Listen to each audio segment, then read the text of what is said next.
uma vez, cumprimento os irmãos com a graça e a paz do nosso Senhor Jesus Cristo. Amém.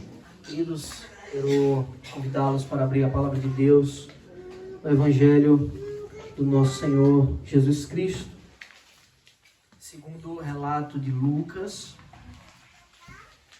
Vamos fazer a leitura do capítulo 9, do versículo 37 ao 45. Lucas 9, de 37 a 45. Continuação da exposição do Evangelho de Lucas.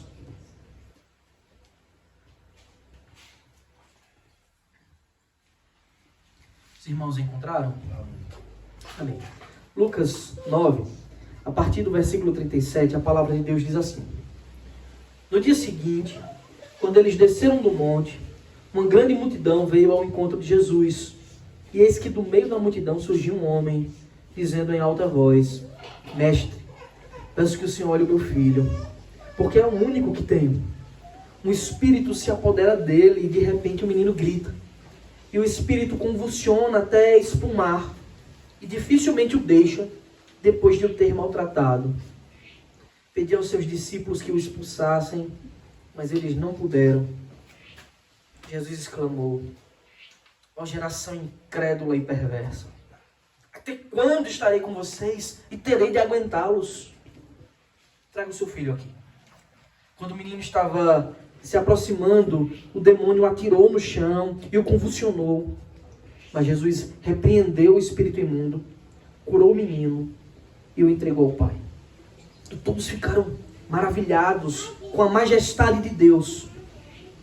Como todos estavam admirados com tudo que Jesus fazia, ele disse aos seus discípulos: prestem atenção nas seguintes palavras: o Filho do Homem está para ser entregue nas mãos dos homens.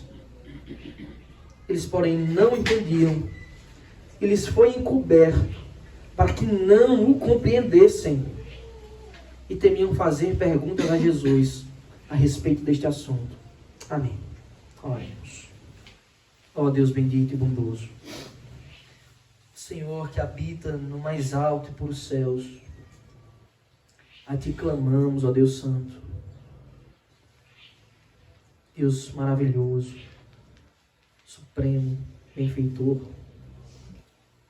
gracioso. Ó Deus, clamamos a Ti a sabedoria do alto, a sabedoria do Teu Espírito que o Senhor derramou em nossos corações, para que possamos entender a riqueza, a profundidade, a largura, o comprimento, a altura, as dimensões supremas da Tua Palavra, para que possamos aplicar em nossas vidas. Ajuda-nos, Senhor, que és o bom mestre, o mestre por excelência. Ensina-nos em nossa fraqueza, auxilia-nos em nossa pequenez, porque humildemente te buscamos para ouvir a Tua voz. Ajuda-me, Deus, a pregar com fidelidade para a Tua glória. É o que te pedimos em nome de Jesus. Amém. Os irmãos, vocês são cidadãos do monte ou do vale? Esse é o título da mensagem. Cidadãos do monte ou do vale? Vós sois cá de baixo, eu sou lá de cima. Foi o que Jesus disse para alguns dos judeus impiedosos e incrédulos em um dos embates. Estava relatado em João, capítulo 8, versículo 23. Ele olhou para aqueles homens impiedosos, incrédulos, que se diziam mestres da lei. Ele disse assim: vocês são cá de baixo, eu sou lá de cima. Essas palavras, elas devem esmagar qualquer fragmento de orgulho no coração de um pecador. E no mais íntimo pensamento de qualquer um que julgue, que ache, que suponha, que pense, que conjecture que um dia poderá alcançar o favor de Deus, as bênçãos de Deus, porque entregou ao Senhor boas obras, porque entregou a Deus algum mérito que o Senhor diz, realmente, agora ele merece. Essas palavras de Cristo devem esmagar. Vocês são cá de baixo, eu sou lá de cima.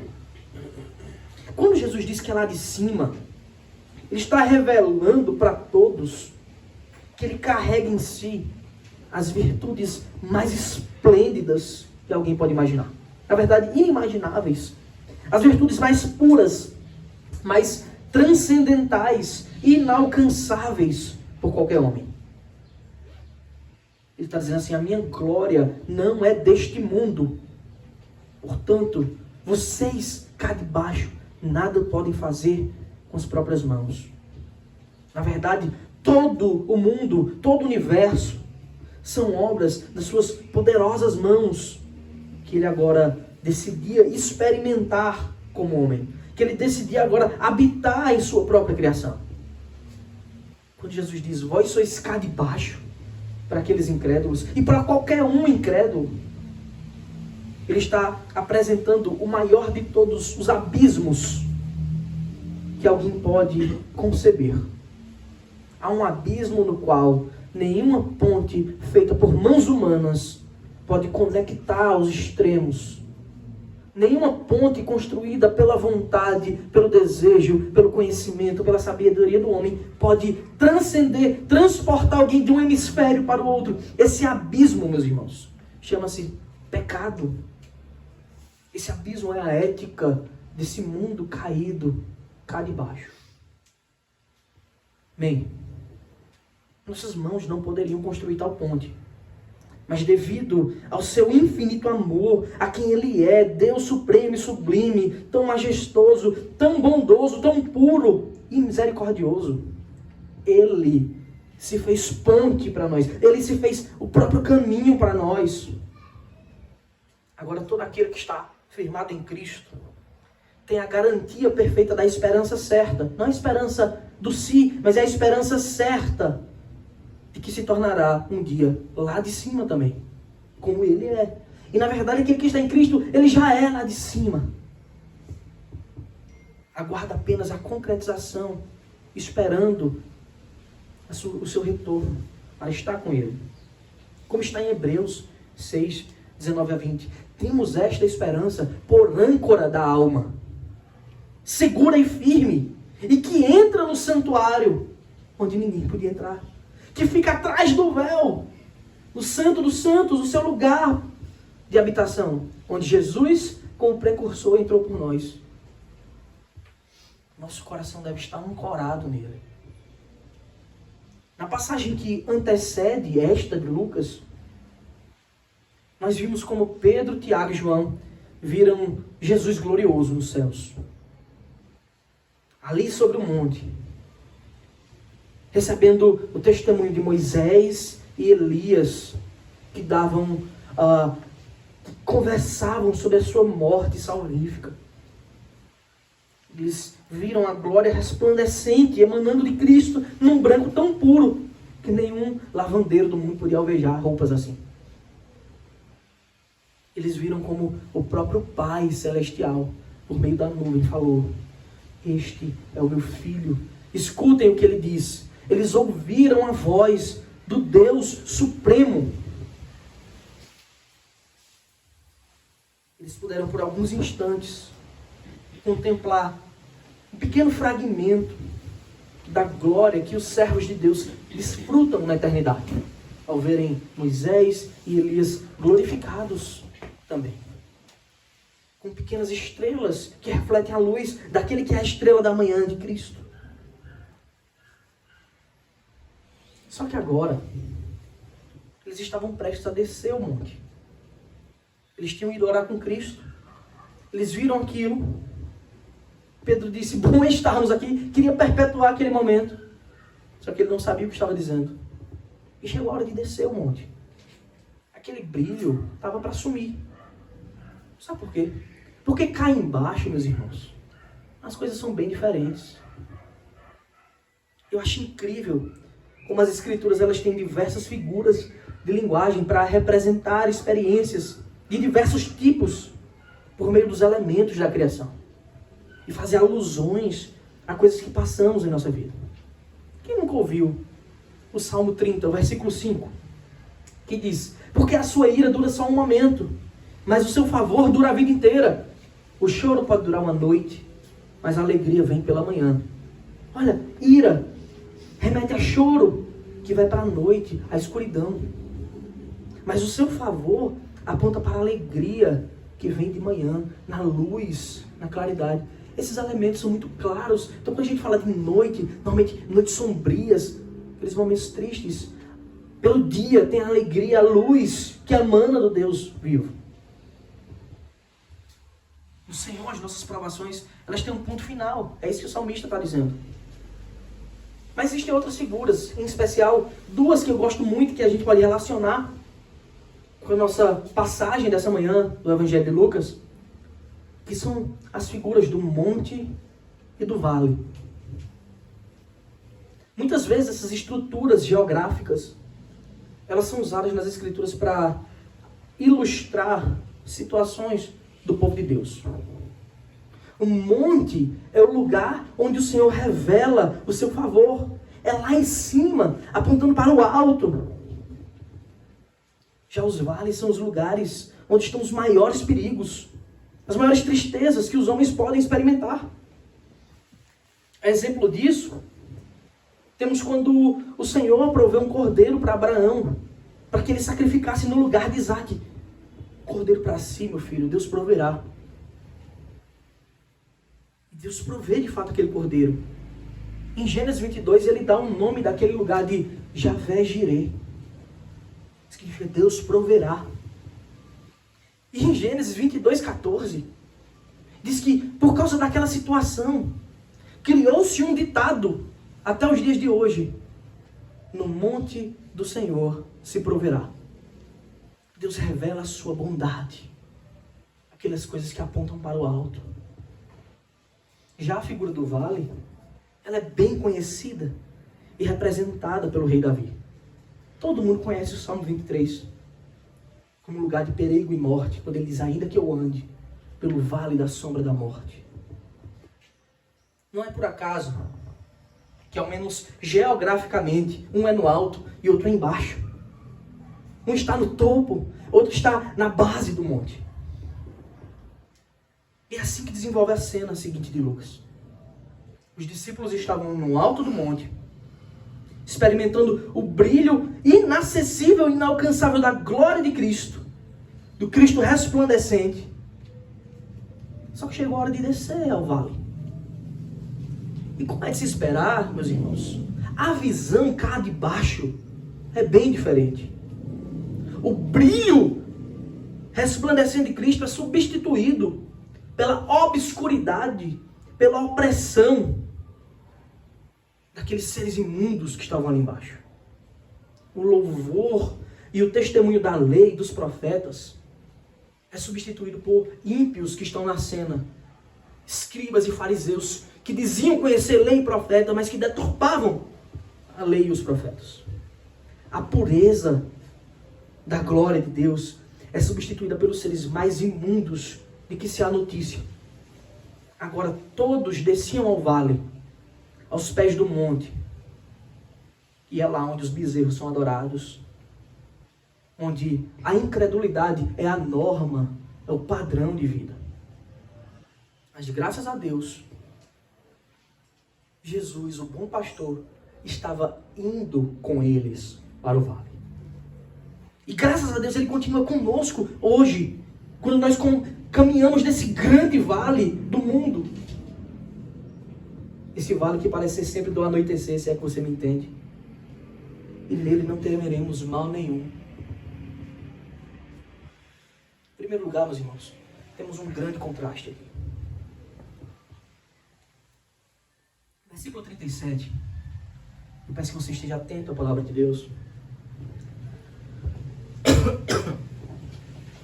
Versículo 37 diz assim: no dia seguinte, quando eles desceram do monte, uma grande multidão veio ao encontro de Jesus.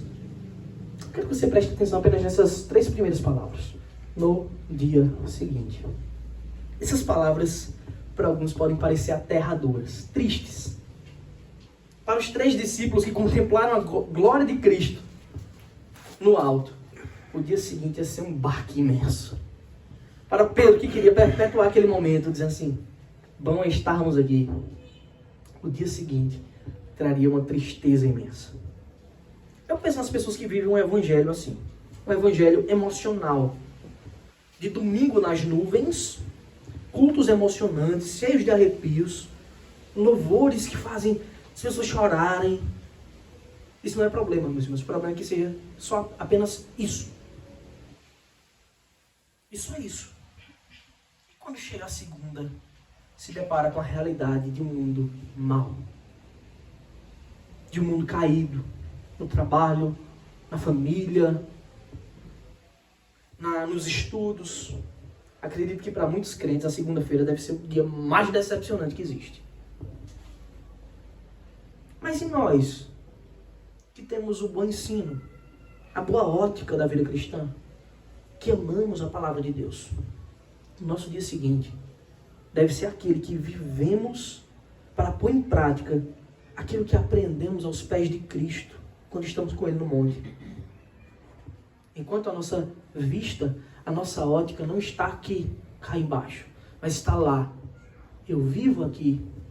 Eu reconheço as agruras, as tristezas, as dificuldades desse mundo, mas aqui eu vivo para a glória de Deus, porque a minha vista está lá.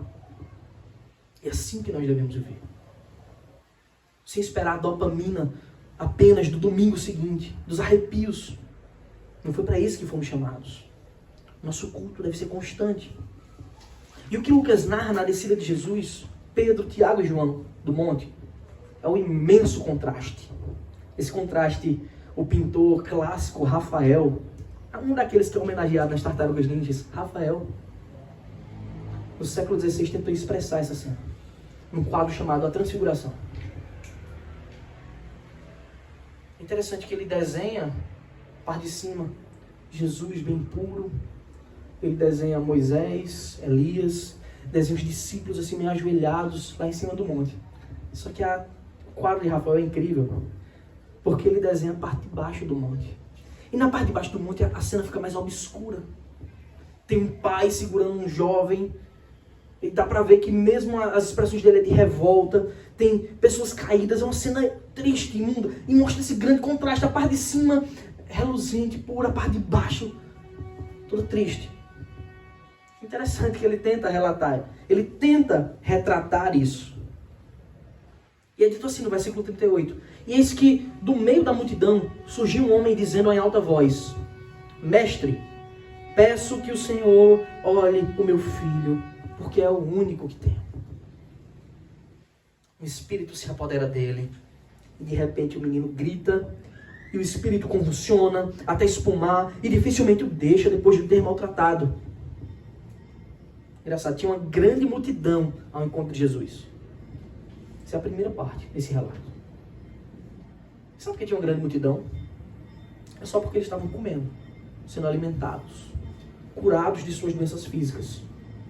Eles queriam apenas a bênção temporal de Deus. E parece que nada mudou. Assim também é hoje. Multidões indo ao encontro de Cristo unicamente para satisfazer desejos de vida. Sim, é fato que Cristo pode nos dar um melhor emprego, curar-nos, libertar as nossas vidas, os nossos filhos, a nossa família, tirar pessoas das drogas. Cristo pode tudo. O problema é querer Cristo só para isso. Querer a bênção do Senhor, sem querer o Senhor da eterna bênção. Então naquela multidão surgiu um homem. E você deve refletir, imaginar sobre o desespero daquela pessoa. Estava clamando, Jesus, olhe meu filho. É o único que eu tenho. Seu filho único era possuído violentamente por um espírito imundo, um demônio maldito. E o pai desesperado porque ele não tinha o que fazer. Estava fora do seu alcance isso. Ele relata que aquele demônio fazia coisas terríveis com seu filho. Aliás, quando analisamos os evangelhos sinóticos, Mateus e Marcos, que também relatam essa cena, eles trazem um relato mais abrangente, principalmente Marcos, porque isso é mais conciso em seu relato. Marcos disse que aquele demônio fazia isso com ele desde a infância. Desde a infância. Sabe o que significa isso, meu irmão? Que o diabo é maldito. Não tem escrúpulos. Não tem limites. Ele se apodera dele. Tira um pouco da sua liberdade, o pouco que lhe resta da sua liberdade. E aí depois de se apoderar dele, faz com que ele grite, provavelmente sentindo dor aguda. O convulsiona até espumar. Dificilmente o deixa. Mesmo depois de maltratá-lo, ele fica maltratando. E maltrata de novo, e de novo. E durante toda a sua infância, agora possivelmente ele estava chegando ali na adolescência e continuava a mesma coisa. Nos outros evangelhos, fica relatado, principalmente em Marcos, que esse era um espírito mudo. Possivelmente deixava aquela criança sem falar nada, apenas gritar. Relatado também que ele fazia o filho ranger os dentes. E pior, ele tentava literalmente e constantemente matá-lo. Marcos e Mateus relatam que ele o atirava ao fogo para queimá-lo, e o atirava na água para afogar aquele jovem. Irmãos, o diabo não brinca de ser diabo. É evidente que você não pode brincar de ser crente. Sem Cristo, absolutamente qualquer lar está vulnerável. Seja criança, velho, jovem, adulto. Sem Jesus, os homens estão à mercê do mal. Como disse, o diabo não tem escrúpulos. Ele fazia isso com aquele menino desde a infância. A gente pode até achar que isso é incomum, é raro, porque não vê. Mas não é tanto assim, não. Eles continuam oprimindo, escravizando pessoas, enredando no erro, e martirizando e fazendo mal. Agora, mais uma vez, reflita sobre esses contrastes. Aqueles discípulos, aqueles 3 discípulos que viram Jesus glorioso no alto do monte, agora estava experimentando. No alto do monte eles viram a glória de Cristo, tão reluzente, tão pura que a gente nem pode imaginar. Quando eles descem, eles veem um jovem possesso, dominado pela criatura mais imunda que existe. No alto, eles experimentaram a glória pura da comunhão de Cristo. Embaixo eles viram o caos de um mundo caído e pecaminoso. Até porque os outros discípulos estavam debatendo com os escribas. Era caótico. Eles tinham ido para ver Jesus ser curado e não estava acontecendo isso. No alto eles ouviram na nuvem o Pai eterno falando, dando testemunho de seu Filho unigênito. Esse é o meu Filho unigênito. Esse é o meu Cristo. Escutem o que ele diz. O Pai onipotente falando do Filho perfeito, unigênito.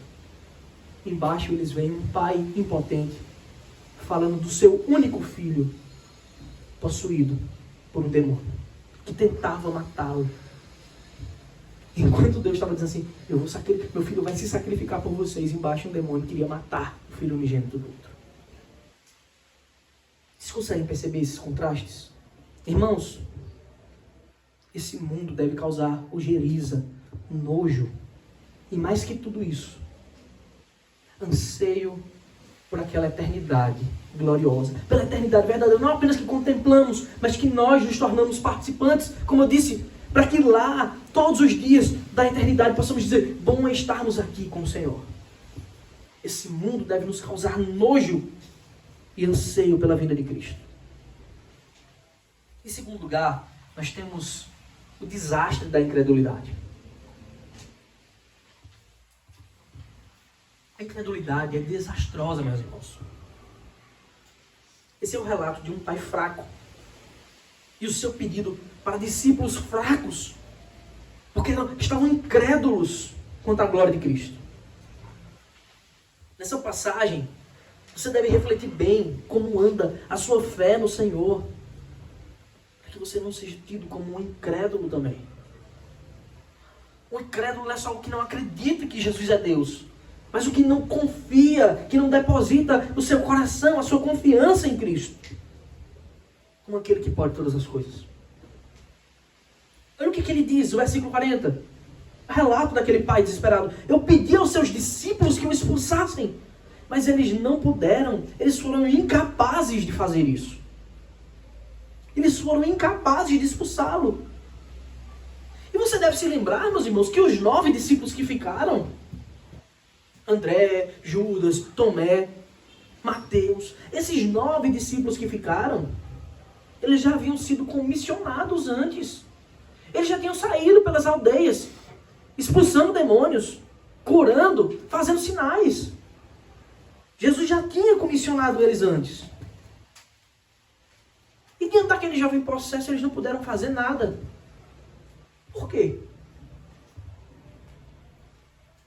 Então Jesus ensina nos outros evangelhos que algumas castas, para serem expulsas, efetivamente é necessário jejum e oração.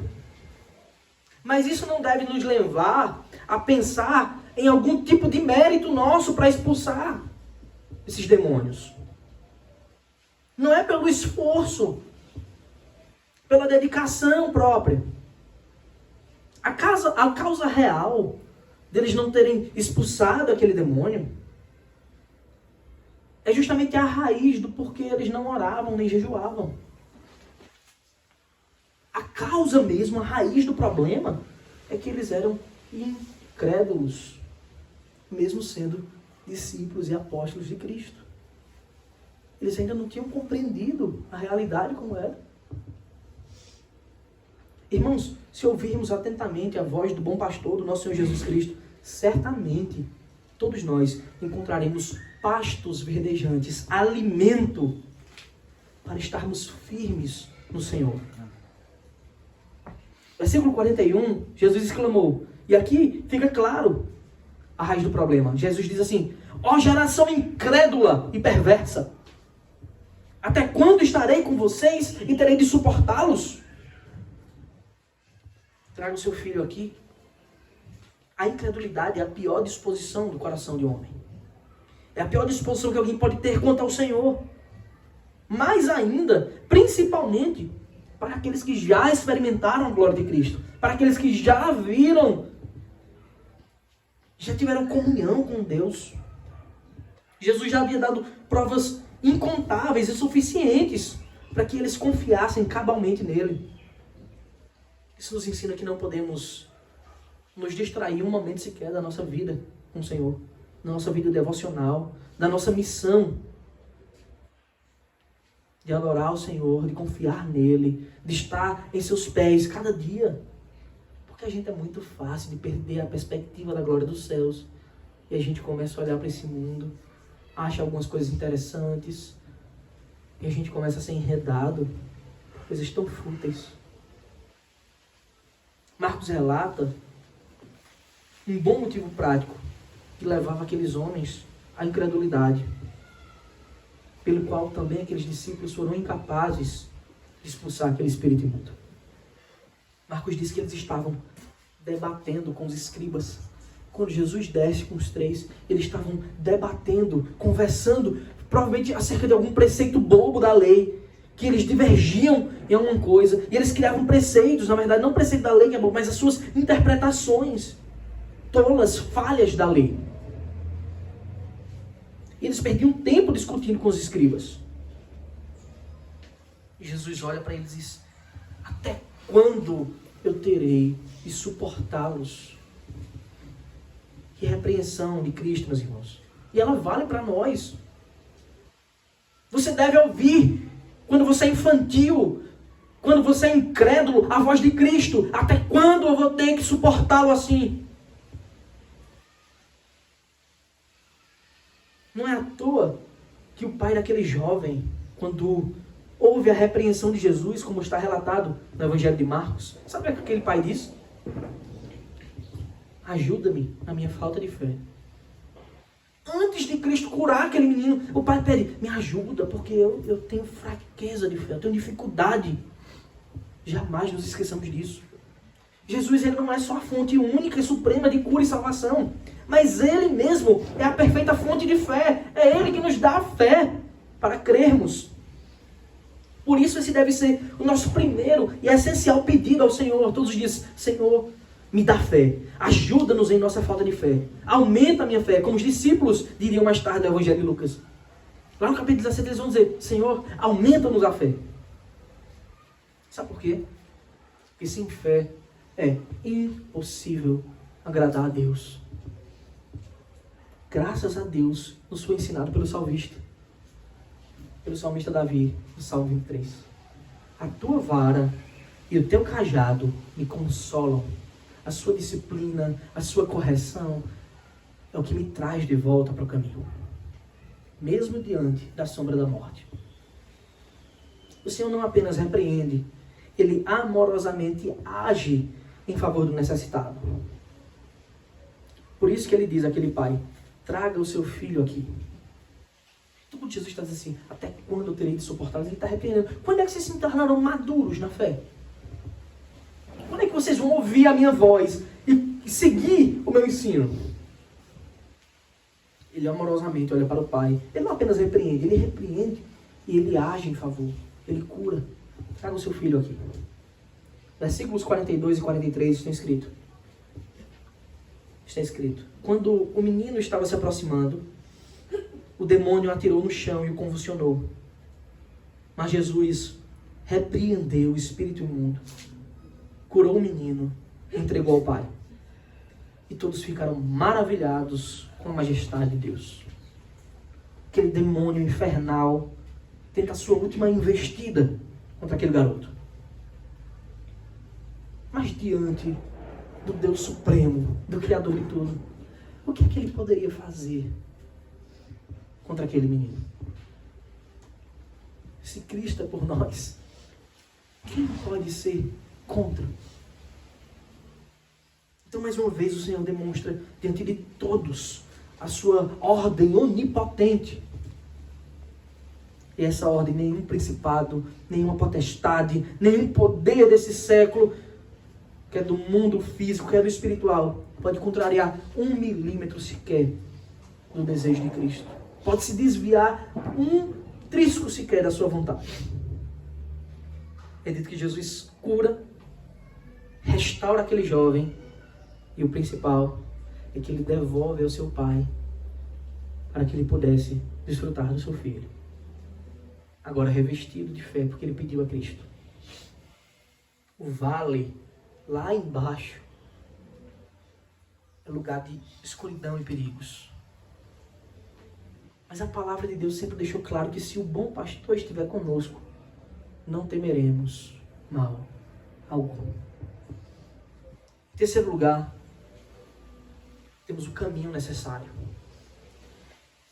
Jesus disse que todos, Lucas escreve que todos ficaram maravilhados com o que Jesus tinha feito, com a glória dos céus. E Jesus continua afirmando aos seus discípulos que estava para acontecer.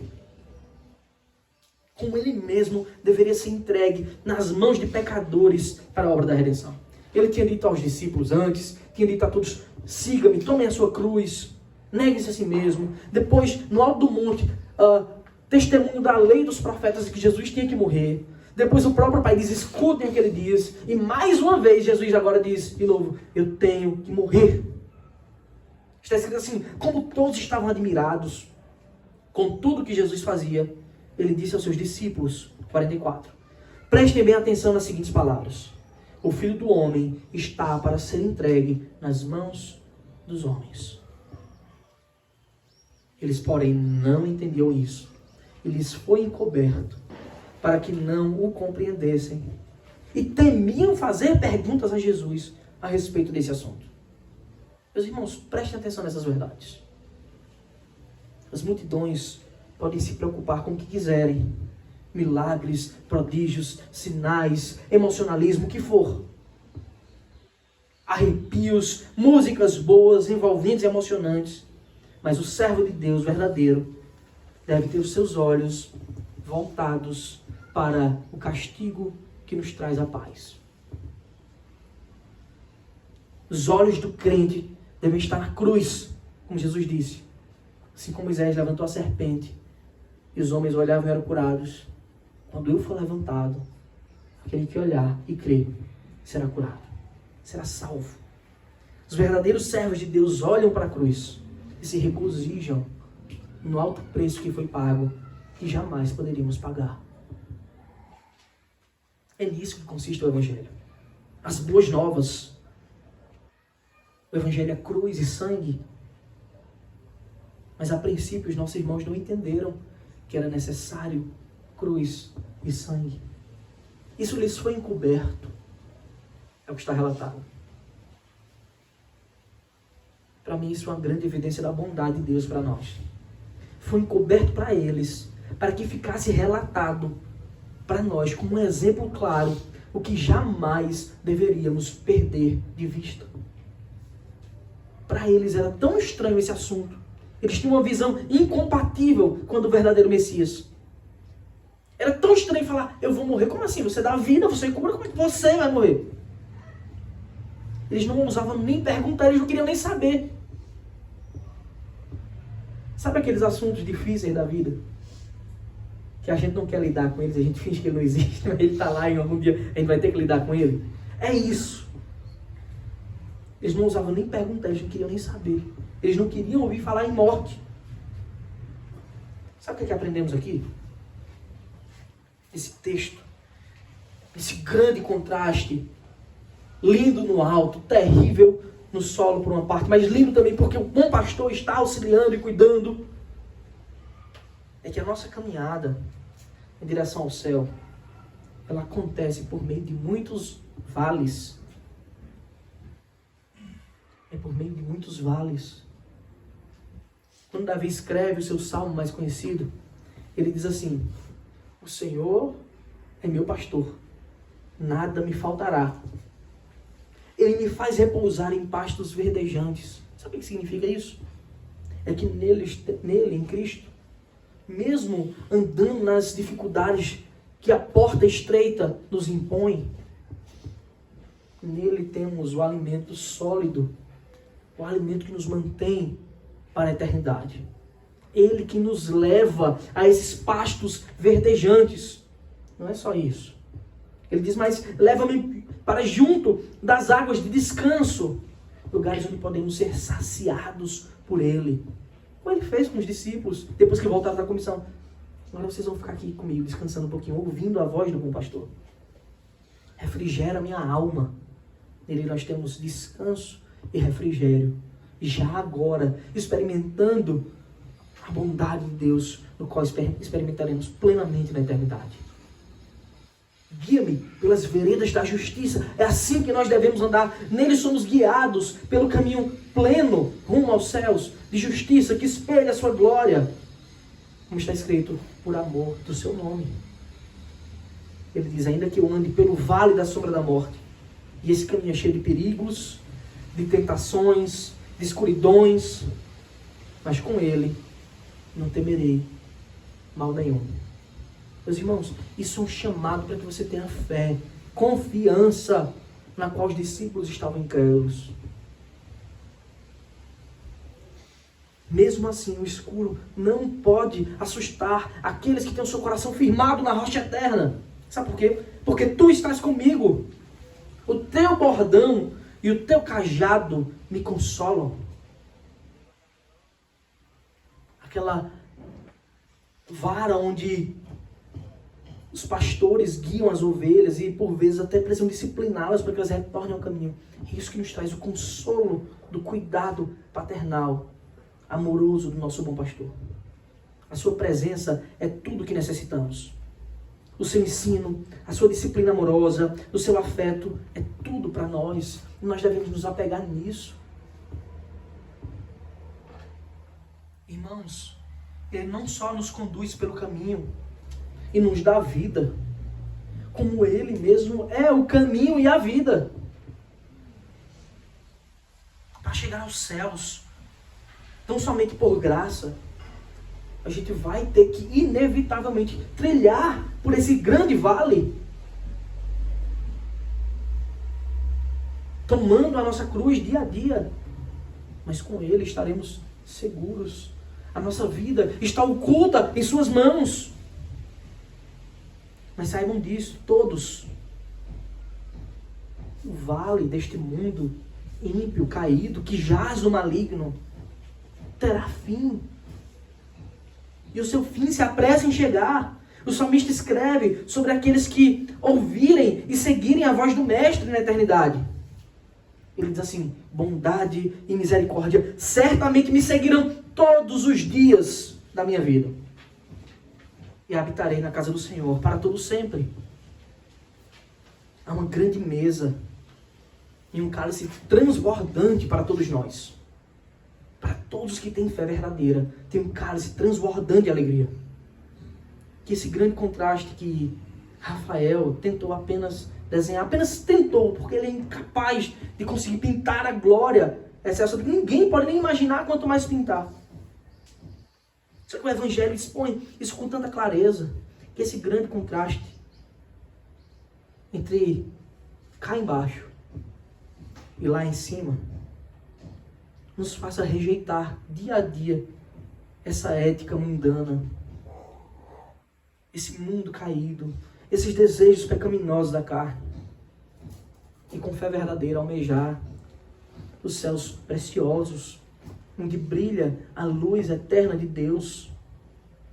Que nos identifiquemos como habitantes do monte do Senhor, e não como habitantes desse vale para sempre. E quando Ele voltar, sobre as nuvens do céu, com poder e grande glória, nós o veremos face a face. Estaremos dentro da sua glória, sem fim. É por isso que passagens como essa devem nos fazer clamar todos os dias: Maranata, Maranata, vem Senhor. Amém. Vamos louvar ao nosso Deus.